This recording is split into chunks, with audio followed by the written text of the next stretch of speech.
حضرت سید ضیاء الدین حسن صاحب رحمۃ اللہ علیہ اپنے وقت کے بہت بڑے ولی اور صاحب طریقت بزرگ تھے۔ جب کبھی سفر کا ارادہ کرتے تو مریدوں کا ایک ہجوم ساتھ ہوتا اور جہاں جہاں جاتے وہاں ان کے حلقہ ارادت میں شریک ہونے والوں کی تعداد بڑھتی ہی جاتی۔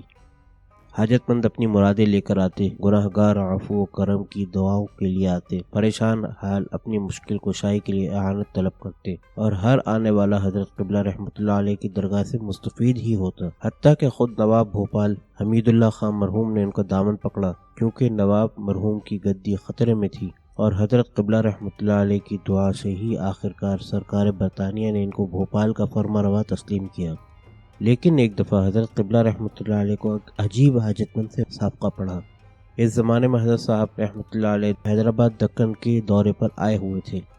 یہ حاجت مند ان کی خدمت میں تعویذ لینے حاضر ہوا تھا، جس کی وجہ سے اس کے گاؤں اور اس کے علاقے کے جنگلوں میں رہنے والے آدم خور شیر کا استحصال ہو سکے۔ اس آدم خور نے حیدرآباد کے ضلع نلکنڈا کے نواحی دیہات میں تہلکہ مچا رکھا تھا۔ حضرت صاحب رحمۃ اللہ علیہ نے تعویذ دے دیا، اور یہ بات عام طور سے نہ صرف مشہور ہے بلکہ درست بھی ہے کہ پھر اس شیر نے موزہ پھلدا کا رخ نہ کیا۔ تعویذ لے جانے والا معتقد پھلدا ہی کا رہنے والا تھا، اور پہلے آدم خور کا اصل مرکز بھی پھلدا اور اس کے نواحی دیہات تھے۔ لیکن پھلدا کے راستے اس پر بند ہوئے تو یہ قہر موزہ گلوانہ پر ٹوٹا۔ یہ پھلدا سے کوئی 20 میل کے فاصلے پر خاصا بڑا گاؤں ہے، اور اس کے ارد گرد چھوٹی موٹی آبادیاں دور تک پھیلی ہوئی ہیں۔ گلوانہ والے بھی تعویذ لینے کے لیے دوڑے، لیکن حضرت موصوف اس عرصے میں کسی اور جگہ جا چکے تھے۔ حکومت حیدرآباد بھی اس ولا سے غافل نہیں تھی۔ ملک کے عظیم شکاری نواب قطب یار جنگ مرحوم کے کسی عزیز نے اس کو مچان پر بیٹھ کر زخمی بھی کیا، اور متعدد شکاری اس کو ہلاک کرنے کی مہم میں سرگرم رہے، لیکن گلوانہ کا یہ آدم خور شکاری کو بڑی چالاکی سے شکست دیتا رہا۔ پولیس نے اس آدم خور موذی کی تاخ و تاراج کے صحیح ریکارڈ مرتب نہیں کیا، ابتدائی واقعات کو تو سرے سے نظر انداز کر دیا۔ حالانکہ شکار کے نقطۂ نظر سے ابتدائی وارداتیں بہت زیادہ اہمیت کے حامل ہوتی ہیں۔ علاوہ بری کئی وارداتیں درج ہی نہیں کی گئیں، کیونکہ اس علاقے کے پولیس کے افسر اعلیٰ شکاری مشہور تھے۔ ان کو اندیشہ ہوا کہ اگر مزید وارداتیں درج کی گئیں تو حکومت ان کو ذمہ دار قرار دے گی، اور مجبوراً ان کو آدم خور کی ہلاکت کے لیے خود نکلنا پڑے گا۔ یہ حضرت خود کو اس خطرناک کام کا اہل نہیں پاتے تھے، لہذا ان کے علاقے میں اس 1 سالہ قیام کے دوران میں آدم خور کے بارے میں کوئی رپورٹ درج نہیں کی گئی۔ جب یہ صاحب تبدیل ہو کر وہاں سے گئے تو وارداتوں کا ریکارڈ بننے لگا۔ آدم خور کے ہلاکت کے سلسلے میں پولیس کے ریکارڈ بڑی معاونت کرتے ہیں۔ روزنامچہ اگر درست لکھا گیا ہو تو رپورٹ میں واردات کی تفصیلات اطمینان بخش جزیات کے ساتھ درج ہوتی ہیں۔ شکاری اگر ذرا بھی توجہ سے کام لے تو شیر کے متعلق تفصیلات بآسانی معلوم ہو جاتی ہیں۔ ان تفصیلات کا معلوم ہو جانا اس قدر اہم اور خطرناک کام کو کس قدر آسان بنا دیتا ہے۔ مثلاً ان اندراجات سے ان علاقوں کا تعین ہو جاتا ہے جو اس آدم خور کی جولاگاہ میں شامل رہوں۔ شیر کے عادات و اطوار، شکار کرنے کو خاص طریقہ جو اس نے استعمال کیا ہو، ہمت اور چالاکی، غرض کے بہت کچھ اخذ کیا جا سکتا ہے۔ درندوں میں شیر سے زیادہ حسین کوئی جانور نہیں۔ وسط ہند کے شیر کو بلحاظ ساخت، قد و قامت اور موزونیت اعضاء دیگر تمام حصوں کے شیروں پر فوقیت حاصل ہے۔ مزاج کے لحاظ سے بھی اس علاقے کے شیر میں حلم زیادہ ہے۔ پھلدا کی ٹلی ہوئی بلا گلوانہ کے سر ایسی پڑی کہ اسے اتارنا مشکل ہو گیا۔ سنا ہے پولیس کی ایک جماعت کو کسی عقل سے پیدل افسر نے حکم دیا کہ اس شیر کو ٹھکانے لگایا جائے۔ ان کو 303 کی فوجی رائفلیں دی گئیں۔ اس جماعت میں سے 2 سپاہی اس آدم خور کا لقمہ تر بنے، باقی نے صاف بغاوت کر دی اور تھانے واپس آ گئے کہ یہ ان کا کام نہیں، شکاری کا ہے۔ گلوانہ کے آدم خور کی ہلاکت آفرینیوں سے میں واقف تھا، لیکن کام کی زیادتی اور نیا جنگل ہونے کی وجہ سے تساہل سے کام لے رہا تھا۔ جب انعامات کی رقم 3000 تک جا پہنچی اور آدم خور کی دہشت زیادہ ہی بڑھ گئی تو میں نے فیصلہ کیا کہ خواہ کچھ ہی ہو، خلق خدا کو اس موذی سے نجات دلانا چاہیے۔ مجھے شکار کے لیے تیار ہوتے وقت کامیابی یا ناکامی کا خیال بھی پیدا نہیں ہوتا۔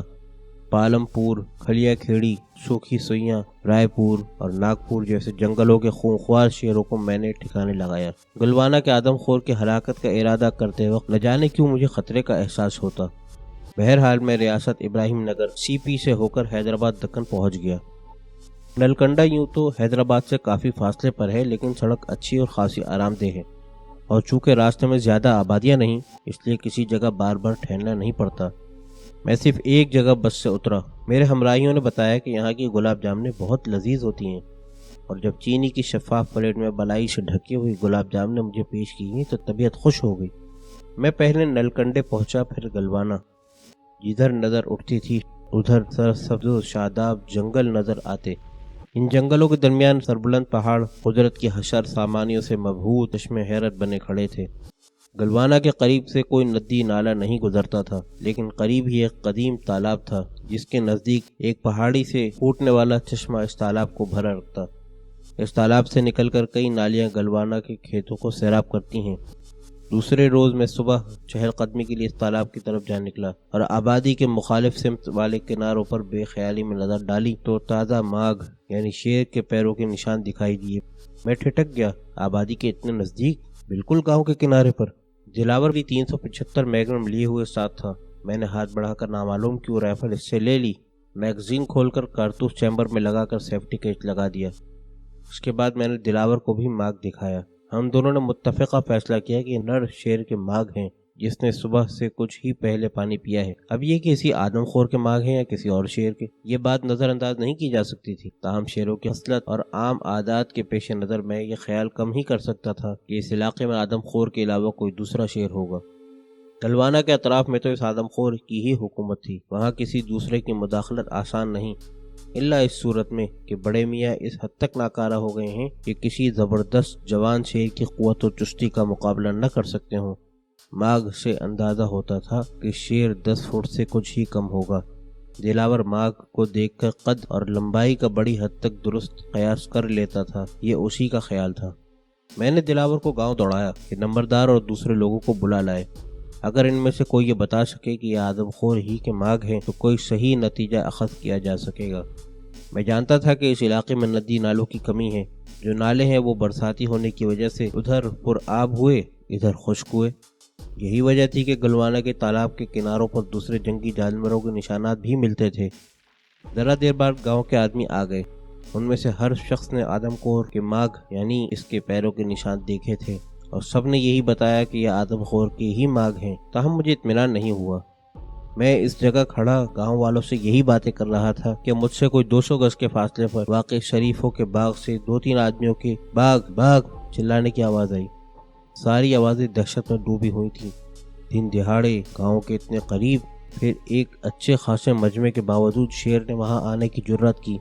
اگرچہ میں اس وقت شکاری لباس اور جوتے نہیں پہنے تھا، پھر بھی بندوق لے کر ان آوازوں کی طرف لپکا، ساتھ ہی دلاور کو دوڑایا کہ میری بڑی رائفل اور جوتے لے کر آئے۔ میں اس وقت وارنش کا پمپ پہنے ہوئے تھا اور گھاس پھوس پر چلنے کے لیے یہ پمپ بالکل بیکار ہوتے ہیں، تاہم اس وقت تو لوگوں کی جان بچانے کی فکر تھی۔ باغ تالاب سے کوئی 200 گز ہٹ کر پہاڑی کے دامن سے شروع ہو کر دور پہاڑی تک پھیلتا چلا گیا ہے اور کافی بلندی اور فاصلے کے بعد خضر و شریفے کے جنگل سے یوں مل جاتا ہے جیسے 2 بچھڑے دوست گلے مل رہے ہوں۔ چند ہی لمحوں میں ہم باغ پہنچ گئے۔ 3 رکھوالے درختوں پر بیٹھے خوف سے تھر تھر کانپ رہے تھے۔ جب ہم نے ان کو آوازیں دیں اور یقین دلایا کہ شیر نہیں ہے تو وہ نیچے اترے۔ میں نے ان سے پوچھا کہ شیر کس جگہ ہے۔ کچھ دیر تو وہ تینوں جواب ہی نہ دے سکے، مگر جب میں نے بندوق دکھائی اور کہا کہ میں اسی آدم خور کے شکار کی نیت سے آیا ہوں تو انہوں نے بتایا کہ وہ اپنی مچان پر چڑھنے کے لیے آ رہے تھے۔ اتفاق سے ایک شخص کی نظر 50-60 گز کے فاصلے پر جھاڑیوں کی طرف اٹھی تو وہاں شیر نظر آیا۔ وہ بلی کی طرح دبک کر سر جھکائے سیدھا ان کی طرف ہی آ رہا تھا۔ یہ تینوں خوفزدہ ضرور ہوئے لیکن جنگل کے رہنے والے مشتاق لوگ تھے۔ ذرا دیر میں ہی درخت پر چڑھ گئے۔ ان کا بیان تھا کہ وہ چونکہ شیر کی دسترس سے باہر ہو چکے تھے، غالباً اسی وجہ سے وہ آدھی دور تک آ کر واپس چلا گیا۔ بہرحال آدم خور کی غیر معمولی دلیریوں اور خباثتوں کے واقعات کے پیش نظر یہ حرکت بعید از قیاس نہ تھی۔ میں نے ادھر ادھر زمین کا جائزہ لیا تو ان کے بیان کی تصدیق کے لیے کچھ نہ کچھ نشانات مل ہی گئے۔ آدم خور اس قسم کی حرکات عموماً کرتا رہتا ہے۔ خلاف توقع جگہوں پر نمودار ہو جانا، اچانک حملہ کر دینا اور کسی مجمع یا آبادی میں گھس آنا بھی آدم خور کی خصلت ہے۔ عام شیر حملہ کرتے وقت ایسی زبردست آواز کرتا ہے جیسی بجلی گرنے کے وقت بادل گرجتے ہیں۔ اس کے برعکس آدم خور شیر حملے کے دوران میں یا حملے کے بعد کسی قسم کی کوئی آواز نہیں کرتا، بس چپکے سے پکڑ لیتا ہے۔ گرفت میں آ جانے کے بعد اگر شکار نے کچھ دفاع کی کوشش کی تو وہ اپنی قوت و ہیبت کے اظہار کے لیے ہلکی سی آواز سے غراتا ہے اور بس، ورنہ یہ آواز بھی مفقود ہوتی ہے۔ آدم خور کی عادت ہے کہ جس جگہ واردات کرتا ہے اس مقام پر ضرورت سے زیادہ ایک لمحہ بھی نہیں گزارتا۔ نہ صرف یہ بلکہ واردات کے بعد ایک عرصے تک اس مقام کا رخ نہیں کرتا۔ یہ آدم خور کی ایک ادنا چالاکی ہے اور تقریباً ہر آدم خور شیر اس پر عمل کرتا ہے۔ وہ جھاڑی جہاں ان تینوں رکھوالوں نے شیر کو بلی کی طرح نکلتے دیکھا تھا، میں نے بغور دیکھی۔ گھنی جھاڑی تھی اور شیر کے چھپنے کے لیے اس وجہ سے مناسب ترین تھی کہ اس میں کانٹے نہیں تھے۔ کانٹے دار جھاڑیوں سے شیر اجتناب کرتا ہے۔ جھاڑی کے اندر زمین پتھریلی اور ناہموار تھی، تاہم جہاں کہیں بھی گرد تھی وہاں شیر کے تازہ ماغ موجود تھے، وہی ماغ جو میں جھیل کے کنارے دیکھ چکا تھا۔ جھاڑی سے نکلنے اور اس درخت کی طرف پیش قدمی کے آثار زمین پتھریلی ہونے کی وجہ سے مسلسل تو نہیں تھے لیکن جا بجا نظر آتے تھے۔ ان کا رخ اسی درخت کی طرف تھا اور پھر واپسی کے نشان زیادہ فاصلے پر تھے۔ ان سے ظاہر ہوتا تھا کہ واپسی کے وقت شیر بھاگ رہا تھا۔ گاؤں کوئی ایسا دور تو تھا نہیں۔ ذرا ہی دیر میں دلاور میرے جوتے اور بڑی رائفل لے کر آ گیا۔ بعض وقت اس سے خاصی کارآمد عقلمندیاں سرزد ہو جاتی تھیں۔ اس موقع پر اس نے یہ عقلمندی کی کہ 375 میگنم کے کارتوسوں کا ایک ڈبہ بھی اٹھا لایا۔ اس کے آ جانے پر میں نے اپنی 450 ایکسپریس سنبھالی، جوتے تبدیل کیے، 375 میگنم لوڈ میرے ہاتھ میں تھی، وہ سیفٹی کیچ لگا کر دلاور کو دے دی اور گاؤں والوں کو واپسی کا حکم دے کر دلاور کے ساتھ جنگل میں گھس گیا۔ افسوس کہ اب دلاور زندہ نہیں، خدا اس کو غریق رحمت کرے۔ مجھے اس جیسا جانثار، سمجھدار اور مزاج شناس مناظم آج تک نہیں ملا۔ دلاور کی موت سانپ کے کاٹنے سے ہوئی، اور سانپ بھی کنگ کوبرا جس کا کاٹا جانبر نہیں ہوتا۔ یہ محض اتفاق کی بات تھی، ورنہ دلاور نے ہزاروں کی تعداد میں ناگ فنا کیے ہوں گے۔ معمولی ناگ کے کاٹنے سے تو وہ متاثر بھی نہ ہوتا تھا۔ 16 مرتبہ اس کو مختلف قسم کے سانپ کاٹ چکے تھے، جن میں شدید زہریلی قسمیں بھی تھیں، جیسے گھوڑا پچھاڑ جو اس علاقے کا بہت تیز زہریلا سانپ ہوتا ہے، لیکن اس نے خود ہی جنگل کی جڑی بوٹیوں سے اپنا علاج کر لیا۔ کنگ کوبرا کے زہر نے اس غریب کو اتنا وقت بھی نہیں دیا کہ کچھ کہہ ہی سکتا۔ صرف ماغ دیکھ کر شیر کو تلاش کر لینا آسان نہیں۔ میں نے اس وقت شیر کو تلاش کرنے میں جلدی اس لیے کی کہ مجھے اس کے قریب ہی مل جانے کی امید تھی۔ میرے خیال تھا کہ وہ آوازیں سن کر شکار کی تلاش میں ادھر آ نکلا تھا، اور بہت ممکن تھا کہ بھوک یا لالچ نے اس کو وہیں کہیں آس پاس روک رکھا ہو۔ کام بہت احتیاط کا تھا اور ہم دونوں نہایت ہوشیاری کے ساتھ آگے بڑھ رہے تھے۔ چھوٹی بڑی جھاڑیاں، شریفی کے جنگل، اونچی نیچی چٹانیں، نالے، غار دیکھتے بہالتے ہم پہاڑ کے اوپر چڑھتے گئے۔ جب باغ ختم ہو کر جنگل کا سلسلہ شروع ہوا تو زیادہ محتاط ہونا پڑا۔ یہاں جھاڑیاں نسبتاً زیادہ اور گھنی ہو گئی تھیں، لیکن جنگل چھدرا تھا۔ زیادہ دور نہیں گئے تھے کہ دائیں جانب کوئی 100 گز کے فاصلے پر ایک جھاڑی میں خفیف سی حرکت ہوئی، اور ایسا محسوس ہوا کہ چشم زدن سے بھی کم عرصے کے لیے کوئی شے نظر آئی اور آڑ میں ہو گئی۔ شیر کے سوا اور کیا ہو سکتا تھا؟ میں نے رائفل کے گھوڑے چڑھا لیے۔ میں ہمیشہ ہیمر رائفل پسند کرتا ہوں، اس میں دھوکے کا امکان بہت کم ہوتا ہے، برخلاف اس کے ہیمر لیس ہتھیار میں اکثر غلطی اور نتیجے میں نقصان ہوتا ہے۔ مجھے دیکھ کر دلاور نے بھی رائفل کا سیفٹی کیچ ہٹا لیا۔ میں نے آس پاس نظر ڈالی، جنگل چھدرا تھا اور جھاڑیاں بھی اس مقام پر کسی قدر دور دور تھیں، ایسی کہ اگر شیر آڑ لے کر مجھ تک آنے کی کوشش کرتا تو اسے یقیناً میری نظروں کے سامنے سے فاصلہ طے کرنا پڑتا۔ 100 گز کے فاصلے سے تو شیر حملہ کرتا نہیں، چاہے جائے کہ آدم خور، لہذا فوری حملے کا اندیشہ تو نہیں تھا۔ شیر بلند مقام پر تھا اور میں پستی میں۔ اس صورتحال سے ہمیشہ بچنا چاہیے، کوشش یہی کرنا چاہیے کہ شکار نیچے ہو، شکاری بلندی پر۔ بلندی سے پستی کی طرف آتی ہوئی چیز معمول سے کہیں زیادہ رفتار سے آتی ہے، اس کے برخلاف پستی سے بلندی کی طرف جانے والی شے کی رفتار معمول سے بہت کم ہو جاتی ہے۔ اگر بلندی سے شیر آپ پر کودتا ہے اور آپ اسے ہوا میں معلق حالت میں ہی گولی مار کر ہلاک کر دیتے ہیں، تب بھی شیر جیسے بھاری جانور کا بلندی سے آ کر کسی انسان پر گرنا بہت مہلک ثابت ہو سکتا ہے۔ ریچھ کے شکار میں اس اصول پر اتنی ہی سختی سے کاربند رہنا چاہیے جتنی سختی سے آدم خور کے شکار میں۔ ریچھ اگر بلندی پر گر گیا ہے اور خطرہ محسوس کر رہا ہے تو اس کا بہترین وار یہی ہے کہ حملہ کر دے، لیکن کس انداز سے حملہ کرتا ہے وہ کسی کو معلوم نہیں ہو سکتا۔ ایک دفعہ میرے ایک شکاری دوست کو بڑا تلخ تجربہ ہوا۔ یہ حضرت سانبھر کی تلاش میں کئی روز سے سرگرداں تھے۔ 5واں روز تھا۔ سفیر کے وقت ایک بلند پہاڑ کے دامن سے گزر رہے تھے کہ بلندی پر ایک بہت قوی جثہ ریچھ کھڑا نظر آیا۔ انہوں نے بغیر سوچے سمجھے رائفل اٹھا کر فائر کر دیا۔ گولی اس کی لگی یا نہیں انہیں کچھ پتہ نہ چلا، البتہ ریچھ چشم زدن میں زمین پر گر گیا اور گولا بن کر لڑکتا ہوا ان کی طرف آنے لگا۔ یہ سمجھے گولی لگ گئی ہے، مزے سے تماشا دیکھنے لگے۔ ڈھلان کافی تھی اور علاقہ صاف۔ لیچ لڑکتا ہوا ان کے قدموں تک آیا اور اچانک اٹھ کر کھڑا ہو گیا۔ عام طور سے قریب سے حملہ کرنے کے لیے ریچھ پچھلی ٹانگوں پر کھڑے ہو کر مقابل کو نوچ ڈالتا ہے، یہی اس ریچھ نے کیا۔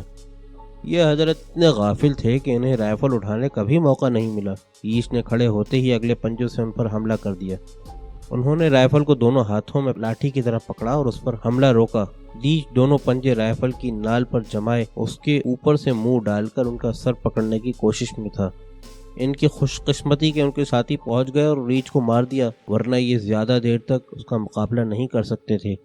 بہرحال جب مجھے گلوانا کے اس خون خوار کی 100 گز پر موجودگی کا علم ہوا تو میں نے پہلا کام یہ کیا کہ درختوں کی آڑ لیتا ہوا بلندی کی طرف چلا۔ آدم خور کی کمی کا معلوم ہو جانے یا اس پر نظر پڑ جانے کے بعد پھر اسے نظروں سے اوجھل ہونے کا موقع دینا شدید خطرات کو دعوت دینے کے مترادف ہے، لیکن اس وقت کسی اور احتیاطی تدبیر کا موقع نہیں تھا۔ صرف اس بات کا خیال رکھا کہ 30 گز کے اندر اس کو حملہ کرنے کے لیے کوئی آڑ نہ ملے۔ جب ہم دونوں اوپر پہنچے تو سانس پھولا ہوا تھا اور ہاتھ پیر شل ہو رہے تھے۔ اگر ایسے میں خدا نخواستہ شیر سامنے آ جاتا تو فائر کرنا بہت مشکل تھا، اور اگر فائر ہو بھی جاتا تو نشانہ یقیناً خطا جاتا۔ اوپر پہنچ کر ہم دونوں ایک دوسرے کے خلاف سمتوں میں منہ کر کے کھڑے ہو گئے۔ ایک ایک پتھر، جھاڑی اور گھاس کے ہر خطے کا جائزہ لیا، لیکن بے سود، کہیں کچھ نظر نہیں آیا۔ دوسری طرف پہاڑی کی چوٹی ایک وسیع اور عریض غیر ہموار میدان میں تبدیل ہو چکی تھی۔ جا بجا چھوٹے بڑے ٹیلے سبزے سے ڈھکے کھڑے تھے اور فضا میں جنگلی پھولوں کی ہلکی ہلکی خوشبو بسی ہوئی تھی۔ تعجب کی بات تو یہ ہے کہ شیر بھی بلندی اور پستی کے عیوب سے واقف تھا، کیونکہ ہم لوگوں کو وہاں پہنچے زیادہ دیر نہیں گزری تھی کہ جس طرف سے ہم آئے تھے اس کے بالکل مخالف سمت شیر کے دھاڑنے کی آواز آئی۔ وہ ہم سے پہلے پہاڑ عبور کر کے دوسری طرف کے ناہموار میدان میں نکل چکا تھا۔ مزید کوشش بیکار سمجھ کر میں گاؤں واپس آ گیا۔ اس واقعے کے دوسرے روز سے میرا باضابطہ شکار ہونے والا تھا، لیکن الصبح اس پہ معمول میں بیدار ہوا تو سر میں گرانی محسوس ہوئی۔ فجر کے فریضے سے فراغت کے بعد یہ گرانی درد میں تبدیل ہو گئی اور ناشتے کے بعد درد بڑھ گیا تو میں نے روانگی ملتوی کر دی۔ دوپہر تک سخت درد کی وجہ سے میں بستر پر ہی رہا۔ دوپہر کے بعد کچھ افاقہ ہوا تو اٹھ کر ظہر کی نماز پڑھی، کھانا کھایا اور ابھی بستر پر گیا ہی تھا کہ دلاور کمرے میں داخل ہوا۔ اس کے چہرے پر تشویش تھی لیکن آنکھوں میں چمک۔ میں سمجھ گیا کہ آدم خور کو گلوانا کے آس پاس کوئی بدقسمت انسان مل گیا۔ دلاور کے چہرے پر اس قسم کے تاثرات ایسے ہی مواقع پر نمودار ہوتے تھے۔ جناب حضور، دلاور نے حسب عادت بیان کرنا شروع کیا، ایک آدمی اور مارا گیا۔ آدم خور کے کارنامے کا تذکرہ دلاور اسی طرح شروع کرتا۔ کیسے؟ میں نے دریافت کیا، اور دلاور نے قصہ بیان کرنا شروع کیا ہی تھا کہ گلوانا کا نمبردار، پٹواری نائب اور ایک اور معززین اندر آ گئے۔ وہ سبھی متفکر تھے۔ کون مارا گیا؟ میں نے نائب سے پوچھا۔ جناب جگن ناتھ کاشکار، نائب نے جواب دیا۔ میرا اشارہ پا کر وہ قریب پڑی ہوئی چارپائی پر بیٹھ گئے۔ میں نے نائب کو حکم دیا کہ وہ تفصیل کے ساتھ قصہ بیان کرے۔ نائب خود شکاری بھی تھا، پولیس کا ذمہ دار آدمی بھی اور کسی قدر تعلیم یافتہ بھی، اسی لیے میں اسے دوسروں پر ترجیح دیتا تھا۔ جگن ناتھ کا ایک بیل صبح سے غائب تھا۔ بیچارے کسانوں کی زندگی کے دار و مدار بیلوں ہی پر ہوتا ہے، کیونکہ انہی کے ذریعے وہ اپنے کھیتوں میں ہل چلاتے ہیں۔ ایک بیل کی قیمت بھی اس وقت 100 روپے سے اوپر ہوتی تھی۔ غریب کسان اتنا پیسہ بھی فی الفور اکٹھا نہیں کر پاتے تھے کہ 20-22 روپے کی کھاد ہی خرید سکیں۔ بیل کی قیمت کہاں سے آئے؟ لہذا جگن ناتھ کلہاڑی ہاتھ میں لے کر بیل کی تلاش میں نکل کھڑا ہوا۔ اس کی شادی کو زیادہ دن نہیں ہوئے تھے۔ جب وہ گھر سے روانہ ہونے لگا تو اس کی جوان سال بیوی دیر تک دروازے پر کھڑے اسے جاتا دیکھتی رہی۔ گاؤں کے 2-4 نوجوان بھی اس کے ساتھ ہو لیے، اور جب وہ کھیتوں سے گزر کر باغ میں داخل ہوئے تو چند اور رکھوالے بھی ساتھ ہو گئے۔ ان کی تعداد اب 7 ہو گئی تھی۔ تنہا جنگل میں جانے کی نہ تو جگن ناتھ میں ہمت تھی، نہ عقل مندی کا تقاضا ہی تھا۔ وہ لوگ جا بجا جھاڑیوں، نالوں اور وادیوں میں بیل کو تلاش کرتے آخر سطح مرتفع پر آ نکلے، جہاں گزشتہ روز میں نے شیر کو دیکھا تھا۔ جیسا کہ میں لکھ چکا ہوں، یہاں چھوٹے بڑے ٹیلے پھیلے ہوئے ہیں، ان میں سے کسی کی آڑ میں بھی شیر بآسانی چھپ سکتا تھا۔ ان لوگوں نے کچھ تو اپنی باتوں کی محویت اور کچھ بیل کی تلاش کے انہماک میں اس امکان کی طرف قطعاً توجہ نہ دی اور سیدھے ان ٹیلوں کے بیچ میں گھستے چلے گئے۔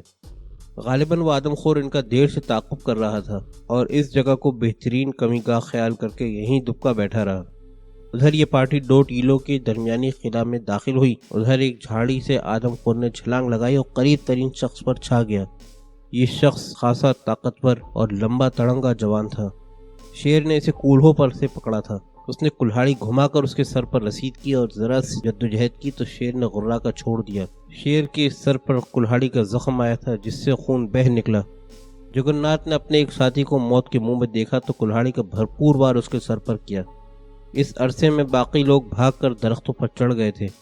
جروح شخص بھی بھاگ نکلا تھا، اگرچہ اس کے کولہوں سے خون کے فوالے جاری تھے اور دھوتی بھی کھل کر گر چکی تھی، لیکن جان کا خوف اڑائے لیے جا رہا تھا. اب شیر کے مقابلے میں صرف جگن ناتھ رہ گیا تھا، غیظ و غضب سے حواس باختہ. اس نے شیر کے سر پر مالی کلہاڑی کے بارے میں یہی محسوس کیا جیسے خلا میں تیر گئی ہو، کیونکہ کلہاڑی شیر کے سر پر پڑنے سے پہلے اس کا زبردست تھپڑ جگن ناتھ کے شانے پر پڑا اور وہ ہوا میں اڑ کر قریبی ٹیلے کی چوٹی پر جا گرا. گرنے کے بعد اس نے اٹھنے کا ارادہ بھی نہ کیا تھا کہ شیر نے اپنی گردن دبوچ لی. اگر کسی جاندار کی گردن شیر کے دانتوں میں آ جائے تو دنیا کی کوئی طاقت چھڑا نہیں سکتی. جگن ناتھ بیچارے نے 2-4 دفعہ ہاتھ پیر مارے تو شیر نے ایسے جھٹکے دیے کہ اگر بیل بھی ہوتا تو جانبر نہ ہوتا. ایک دفعہ ناگپور کے ایک مشہور شکاری سرور علی صاحب نے، جو سند یافتہ ڈاکٹر بھی تھے، ایک ایسے بیل کا پوسٹ مارٹم کرایا جسے شیر نے چند گھنٹے قبل ان کی موجودگی میں گردن توڑ کر مارا تھا اور 2 مرتبہ سخت جھٹکے دیے تھے. ڈاکٹر سرور علی کا بیان ہے کہ بیل کے جسم کی کسی ہڈی کا جوڑ سلامت نہیں تھا. ہر جوڑ سے ہڈیاں اپنی جگہ چھوڑ گئی تھیں اور ریڑھ کی ہڈی تو اس بری طرح ٹوٹی تھی کہ بیل کا اسی سے جاں پر ہونا ناممکن تھا. یہ صرف شیر کی زبردست طاقت کی ایک ادنا مثال ہے. اسی طرح دکن کے ایک اور عظیم شکاری نے چشمدید واقعہ لکھا ہے کہ انہوں نے ایک جوان شیر کو اونٹ کی لاش جائے وقوع سے 1 میل دور ایک پہاڑ کے اوپر کھینچ کر لے جاتے دیکھا تھا. اونٹ کو اتنے فاصلے اور بلندی سے کھینچ کر لے جانے کے لیے کس قدر طاقت کی ضرورت ہے، اس کا اندازہ کیجیے. بہرحال جگن ناتھ ختم ہو گیا. زخمی دیہاتی کچھ دور تو بھاگا لیکن پھر بے ہوش ہو کر گر گیا. اس کے بعد اسے کچھ دیہاتی اٹھا لائے تھے. میں سیدھا اس کو دیکھنے پہنچا. زخم بہت گہرے اور خطرناک تھے. اس غریب کو فوراً نلکنڈا کے ہسپتال میں پہنچانے کی ضرورت تھی. میں نے اپنا دواؤں کا بکس منگایا اور پوٹاش کے محلول سے زخموں کو اچھی طرح صاف کر کے ان میں بورک ایسڈ لگا دیا.